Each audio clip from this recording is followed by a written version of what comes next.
অনেক মানুষ রোজা রাখে, নামাজ পড়ে না, এরকম আছে নাকি? আছে। আমরা তার কিসের রোজা? তো রোজা হইল না, হইল তো না, আমার কি হইল না বোঝানোর দায়িত্ব না হওয়ানোর চেষ্টা করার দায়িত্ব? হ্যাঁ, তাকে বোঝান যে ভাই তুই 15 ঘন্টা কষ্ট করলি একটা ফরজ কাজের জন্য, আর 15টা মিনিট কষ্ট করবি, তোর 5টা ফরজ আদায় হয়ে যাবে, ঠিক না? 15 ঘন্টা কি প্রচণ্ড কষ্ট করলো। নামাজ যে কত মজার জিনিস, এবং নামাজ ওর জিনিস, ও আল্লাহর কাছে সেজদা করবে, আল্লাহর বেলায়েত পাবে, আর কেউ না, ও আল্লাহর ওলি হবে, ওর দোয়া আল্লাহ কবুল করবে। নামাজ সহজ, অনেকে নামাজ পড়ে না, রোজা রাখা সহজ, সকাল থেকে রাত পর্যন্ত নাকে আছে রোজা, কিন্তু নামাজ এইটা লাগে সেইটা লাগে, অজু গোসল 19-20 খুঁটি নাটি, কোনটা হবে না আর নামাজ হবে না। হুজুর এইটা করেছি নামাজ হবে, হুজুর ওইটা আছে নামাজ হবে। আল্লাহ তাআলা নামাজের নিয়ম দিয়েছেন, কিন্তু সব ছাড় আছে। না বুঝে অন্যায় হয়েছে, মাপ আছে, পারেন না, মাপ আছে। কাজেই বান্দা সাধ্যের ভিতরে হাজিরা দেবে।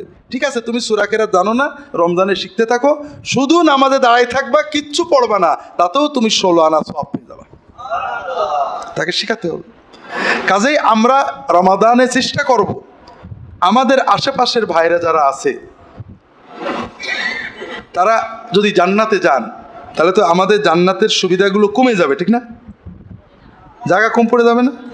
হ্যাঁ, তাহলে আমরা চেষ্টা করব আমাদের ভাইদেরকে নিয়ে জান্নাতে যাব।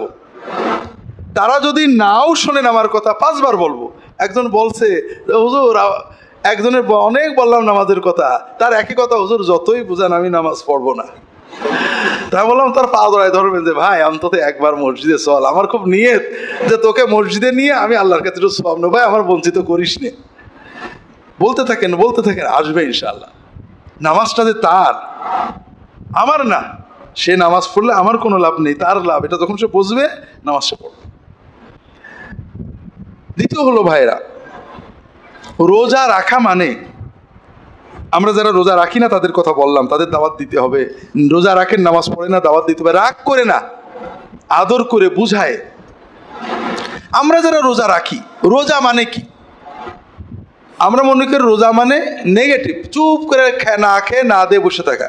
না, রোজা মানে হলো আল্লাহ যেটা হারাম করেছেন সেটা তো বাদ দেবই, এমনকি আল্লাহ যেটা হালাল করেছেন ওটাও বাদ দেব। আমার হালাল টাকায় কেনা, আমার আব্বার টাকায় কেনা ম্যাঙ্গো জুস ঠান্ডা করে, পেপসি ঠান্ডা করে ফ্রিজে আছে, প্রচণ্ড পিপাসায়